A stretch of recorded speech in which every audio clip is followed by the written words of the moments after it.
American films are the films which I actually learned the craft of filmmaking from, because in those days, let's say in the 30s, 40s, and 50s, American films are the only films that we got to see in Calcutta.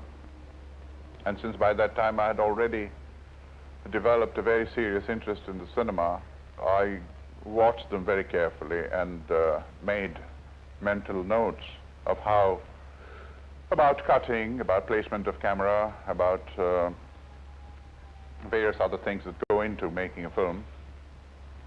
Neorealism, of course, I was exposed to much later. It was in 1950 when I went to London. The first film I saw was Bicycle Thieves. By that time, of course, I had already the idea of making Pathipanjali at the back of my mind. And I was discouraged in Calcutta by professional filmmakers saying that you can't work with amateur actors, you can't work entirely in outdoors, you have to use the conditions of the studio, etc. Now, this is a film, Bicycle Thieves, which gave a lie to such statements. And I could see that De Sica had done exactly what I had in my own mind to do. Use new people, shoot on location, and even work with fairly indifferent technical equipment, because those were wartime, after the war, and they were using different kinds of stock during the film. It didn't matter, because the film had such a tremendous flow that any variations in density from shot to shot really didn't matter. So that was very, very inspiring. And when I say neorealist, I shall mention only De Sica, really, because he was, in a way, my mentor as far as using of non-professionals and various other things, the density of a film, the amount of details that can be crammed into a shot or into a scene. All that was already there in De Sica. But when it actually came to making my first film, it was the subject matter which dictated the style of the film, the use of the camera, use of the editing. In other words, I had learned what I had learned from De Sica, but I was trying to be as faithful to the writer of the novel, Vibhuti Bhushan, as possible. So it was that which was guiding me. The guiding principle was faithfulness to the spirit of the original book. Eisenstein, I had read his theoretical books, Film Sense and Film Form, and of course they were fascinating, they were very difficult books, very abstruse occasionally, but I found it fascinating. But I cannot say that his style of filmmaking influenced me in any way. I think my style has very little relationship to the style of Eisenstein, whereas Renoir, whom I personally met in 1948 when he first came to Reconnaître for locations, and the long talks that I had with Renoir, they were most instructive. Again, the question of details, again, question of using the quintessential elements in the Bengali surroundings and the landscape, which he was himself doing for the river, and which he would insist again and again, that you don't have to use too many elements in a film. You have to pick some very expressive, typical elements, and that does the work. So Renoir, and also his attitude to human beings, the way he handled his actors, the way he handled the relationships, the complexity of the characters, all that left a very deep impression on me. And I think subconsciously I have been paying a tribute to Renoir throughout my filmmaking career, and also to a certain extent to De Sica.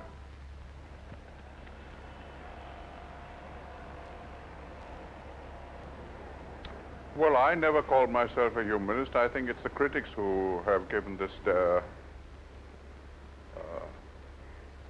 that's how they have categorized me, but I have nothing against it, provided it is meant to suggest that I'm interested in human beings and interested in the relationship between human beings. That is something which deeply concerns me, and it has concerned me right from the beginning. I think some of it has come from the reading of literature, Bengali literature, It certainly is an aspect of Vibhuti Bhushan very much.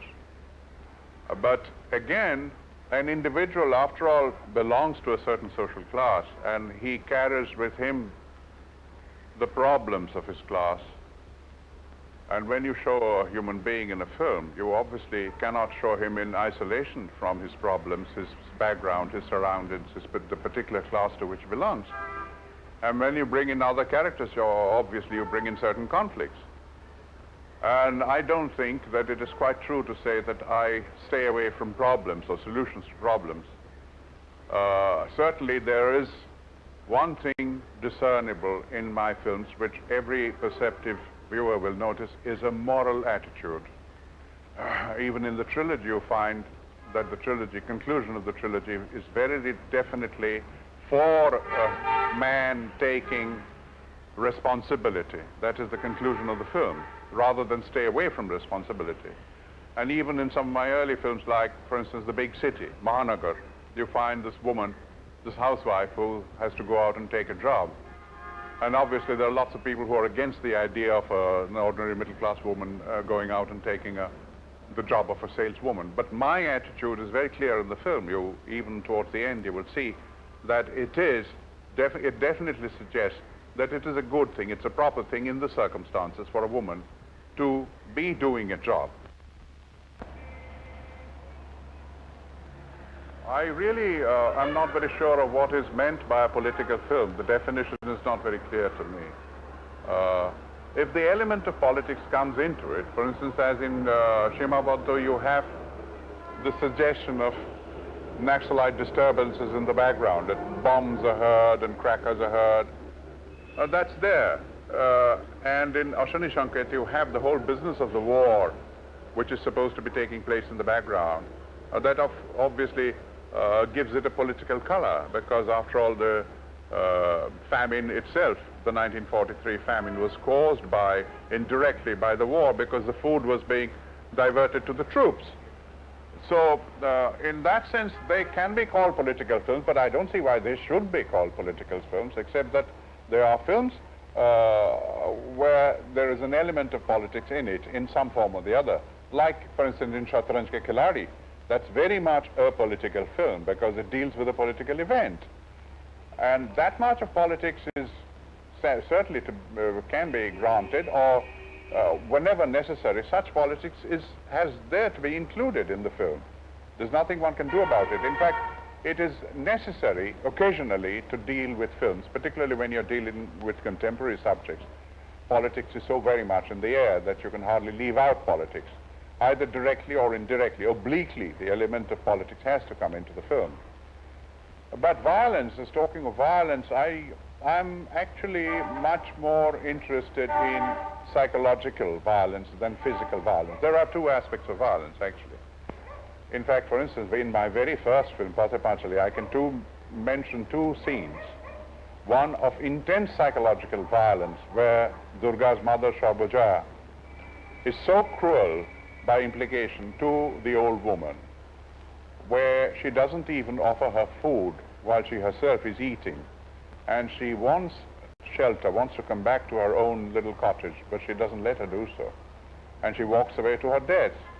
That is, I think, is intensely violent, that scene, suppressed.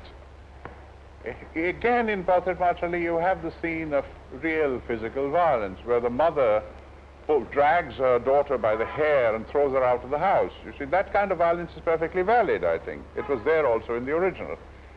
But the other kind of violence, the physical violence, which is so very much in evidence in the cinema of the world today, if I come across a story which contains such violence, and which convincingly and interestingly and dramatically, I would certainly not mind using. I have nothing against using violence. I once had the idea of doing a segment of Mahabharata into a film. Now that, of course, would have contained a great deal of violence. I would have loved to have done that. Actually, I do like, from time to time, to go back to an earlier period. One of the things, of course, is that this has been happening from fairly early on, because Devi was made in 1960 or 61. It has been my intention not to repeat myself. I like trying out various styles, various genres, various periods, and then occasionally coming back to contemporary times. So it started with Devi. Then in 1963 or 64, I did Charulata. No, earlier on, I did Jalsaghar. Well, that was, let us say, the not turn of the century, but 1930s. Now, there is a challenge in recreating an earlier period, and I love to face up to this challenge. I love doing research into an earlier period. I love designing costumes of an earlier period. I like designing, I just want to recapture an earlier period through the cinema. You can do it very effectively.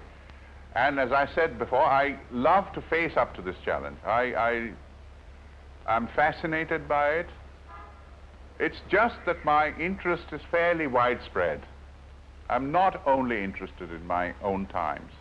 That there is, and if you really work it out, I think more films of mine have dealt with contemporary times than with earlier times.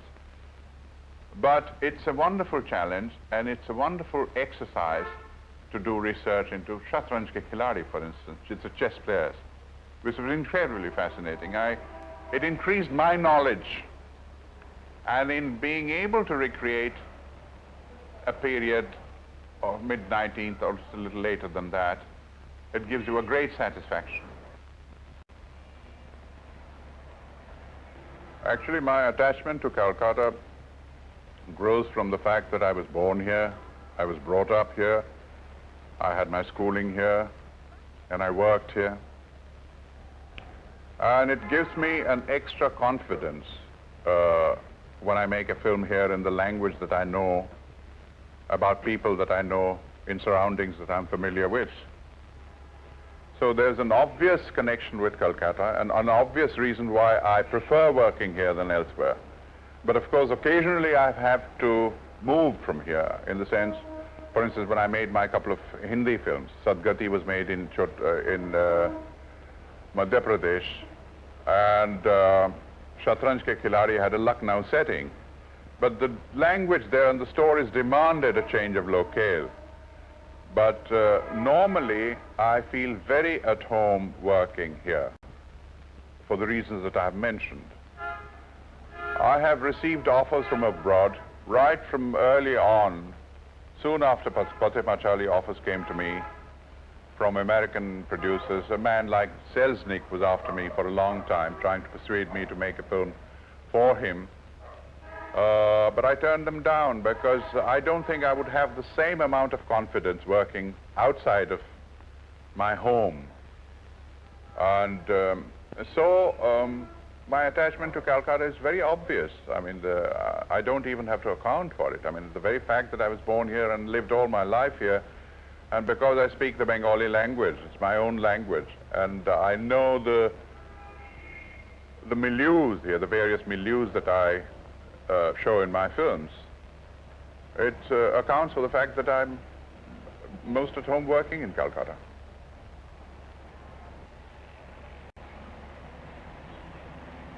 One becomes aware of death at a certain age, I suppose, from the age of 50 onwards.